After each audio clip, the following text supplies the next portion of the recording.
детская стоматологическая поликлиника, школа здоровья и клоун Жорик представляют. Ха-ха! Здравствуйте, друзья! И с вами опять я, Жорик. Сегодня мы узнаем еще одну новую историю про мышку и про ее зубы. Да. Однажды жила мыша. Она любила очень много кушать всякие сладости, конфеты, мармелады, зефиры, ну и шоколады, конечно же, тоже. Да. Она не разбиралась в еде, кушала все, что ей нравилось. Да. Кушала и кушала себе. И вот однажды к ней в гости пришли друзья. А какие друзья?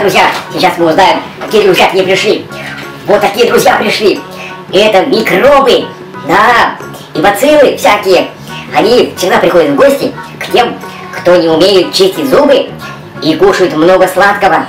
Да. И тогда они пришли к этой мыши и устроили с ней в самую настоящую дискотеку. Они веселились, радовались, ведь что же может быть еще лучше, когда много сладкого у тебя, правильно? Да. И очень шумно они веселились, радовались, и вдруг у мыши заболели зубы. Да. И она начала кричать. Она держалась за зубки все время, и вот так вот головой покачивала, потому что у нее болели так зубы. Да? Так громко она кричала, что по соседству жила-была сова. И она услышала такие крики и стоны и решила сходить. Что же там такое случилось? Сова, привет, здравствуйте. Но сова не просто так пошла к ней в гости, она взяла зубную щетку. На всякий случай. Да. И пошла к ней в гости. И когда она к ней пришла, она увидела вот таких вот нехороших всяких микробов и бацилл. Она сразу смекнула, что к чему. Взяла щетку и всех их разогнала. Ой, да. Она их победила, потому что у нее была волшебная зубная щетка, для которой была волшебная зубная паста. И она мыши, конечно же, сказала: мышка, что ж ты такое творишь? Разве можно кушать все, что попало? Нельзя есть сладкого так много. А если ты очень много покушала, надо чистить зубы. Обязательно.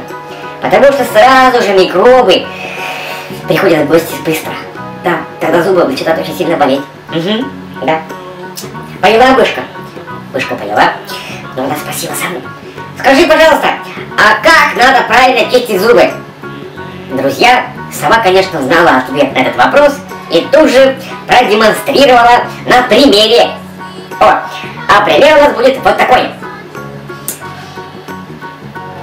Какие зубы! Друзья, не пугайтесь. Это макет зубов. Вот такие вот у нас зубы с вами. Да. И сова, конечно же, начала мышке показывать, как надо правильно чистить зубы.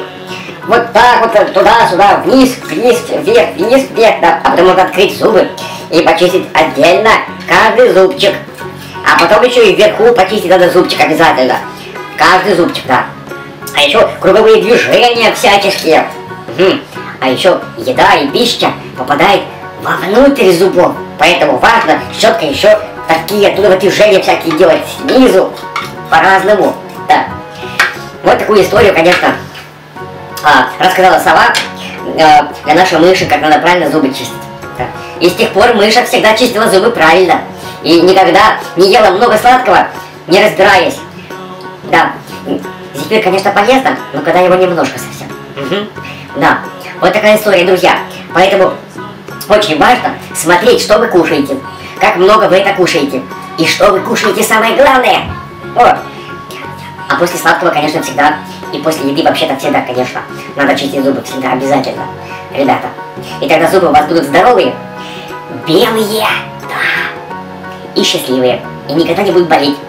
Вот такая история. Мыша с тех пор всегда, после совета совы, всегда чистила зубы, и у нее зубы уже никогда не болели. На этом я с вами прощаюсь, друзья. До новых встреч. С вами был опять я, Жорик. До свидания. Пока-пока.